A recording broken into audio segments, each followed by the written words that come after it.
warahmatullahi wabarakatuh. Waalaikumsalam warahmatullahi wabarakatuh.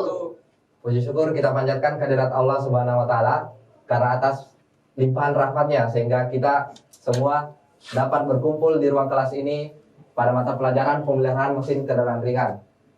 Sebelum saya memasuki materi pembelajaran, saya ingin tanya kepada peserta didik, apakah kabarnya sehat? Apakah siap mengikuti pembelajaran? Siap. Siap, alhamdulillah. Sebelum kita memasuki pelajaran, terlebih dahulu saya ingin mengecek daftar hadir. Dari daftar hadir yang saya lihat, semua peserta didik hadir. Tidak ada yang sakit dan atau semacamnya, semuanya hadir dan siap mengikuti pembelajaran. Oke. Sebelum kita memasuki pembelajaran pada hari ini, saya akan menanyakan kepada peserta didik terkait dengan pembelajaran kita pada pertemuan lalu. Pertemuan lalu kita sempat membahas tentang teknologi motor bakar, di mana ada dua jenis motor bakar. Yang pertama bisa disebutkan? Dua tak. Motor 2 tak. Yang kedua? Motor 4 tak. Motor 4 tak. Nah, oke. Sebelum kita memasuki atau masuk pada inti pembelajaran mekanisme katup ini,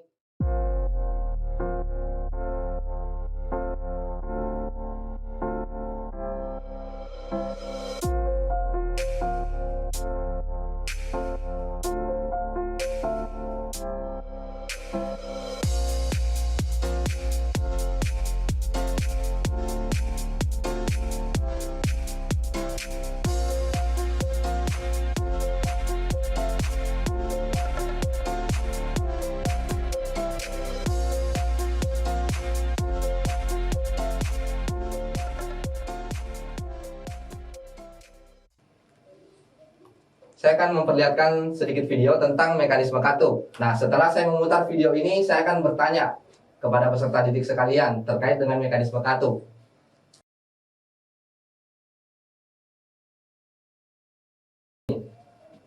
Nah, katupnya terbuka, membuka, dan menutup.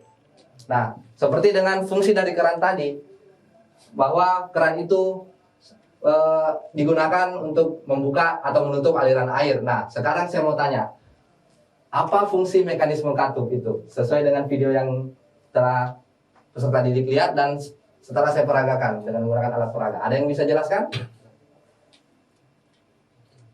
Baik, silakan. Baik, sesuai dengan fungsinya dari tadi dipertanyakan.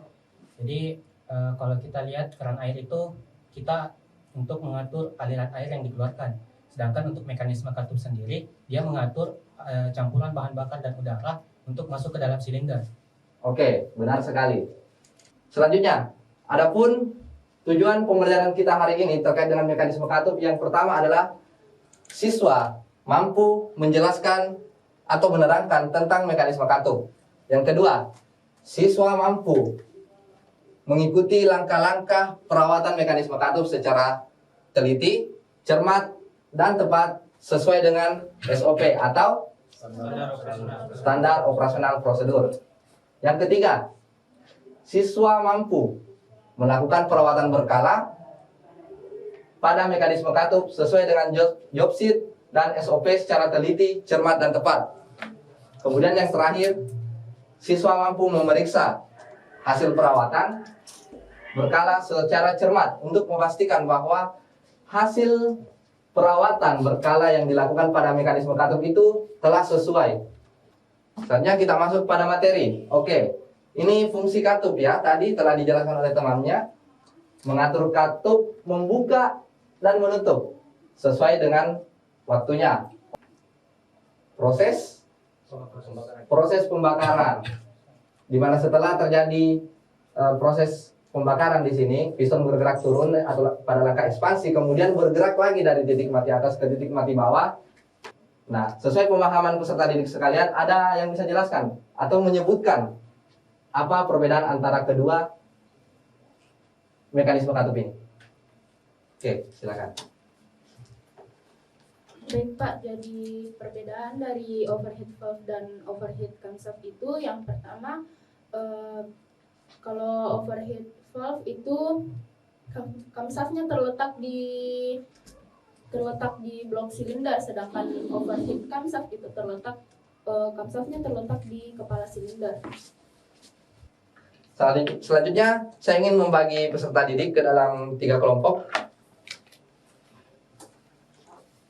Oke, saya akan membagi dalam 3 kelompok, dan masing-masing kelompok akan saya berikan 1 pertanyaan untuk didiskusikan dan sampaikan ke teman-temannya terkait dengan hasil diskusinya. Untuk kelompok 1, ini lingkupnya masih pada mekanisme katup ya. Apa yang terjadi, apa yang menjadi penyebab jika pertama untuk kelompok 1 mesin susah hidup atau dinyalakan.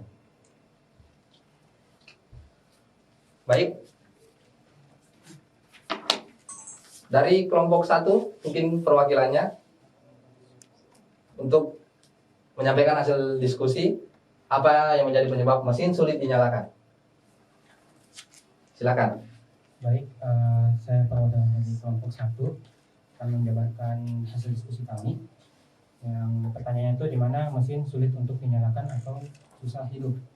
Yang pertama itu katup terlalu kotor atau tersumbat.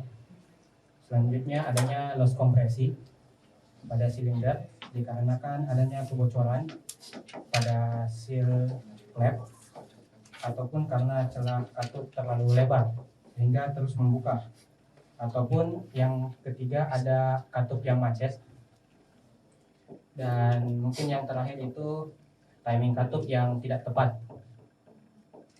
Mungkin itu saja dari kami. Oke, celah katup dan semacamnya ya. Oke. Oke, sebelum saya beralih ke kelompok 2,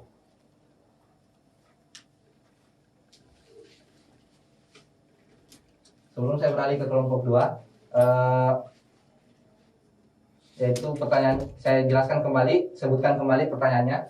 Terdapat suara berisik pada mekanisme katup. Nah, kelompok 2 silakan, apa yang menjadi penyebab suara tersebut? Silakan kelompok 2. Baik, terima kasih. Menurut saya, apa yang terjadi pada suatu kendaraan atau mesin, suara berisik ya. Ya, suara berisik. Jadi menurut saya ada 2 hal. Yang pertama mungkin celah katupnya yang terlalu rendah.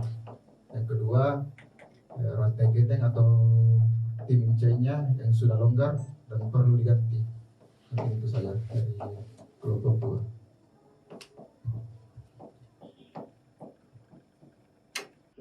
2. Apa yang terjadi jika celah katupnya terlalu rendah? Konsumsi bahan bakar meningkat.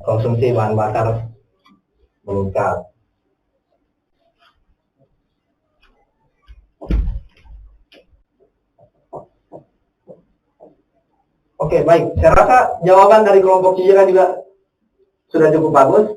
Oke, saya review kembali hasil diskusi peserta didik sekalian. Dari kelompok pertama, yaitu masalahnya adalah mesin susah dinyalakan. Ini mesin mobil atau mesin mobil ini kenapa susah sekali menyala? Nah, bisa ada beberapa kemungkinan jika kemungkinan itu berada pada lingkup mekanisme katup. Yang pertama, katupnya terlalu kotor. Kedua, terdapat loss kompresi. Itu mungkin karena celah katupnya terlalu rapat. Nah, selanjutnya yang kedua dari kelompok 2.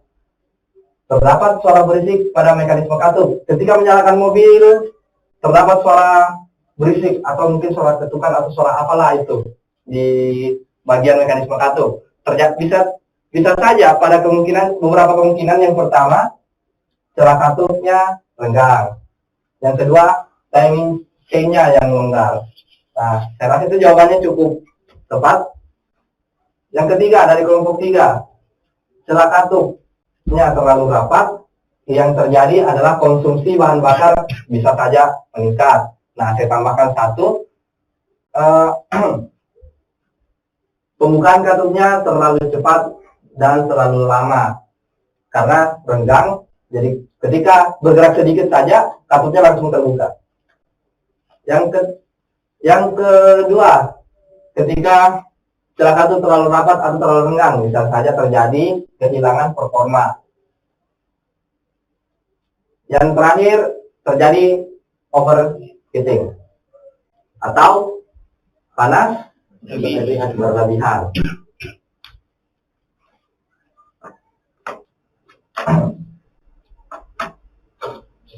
Oke, adapun kesimpulan pembelajaran kita hari ini, mekanisme katup itu memiliki fungsi untuk mengatur waktu buka dan tutup dari katup itu sendiri, dan terdapat beberapa jenis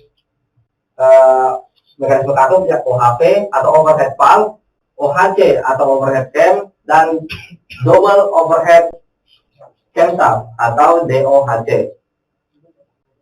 Oke, jadi sekian pembelajaran dari saya. Sebelum kita mengakhiri pembelajaran hari ini, marilah kita sama-sama membaca doa sesuai dengan keyakinan masing-masing. Berdoa dimulai.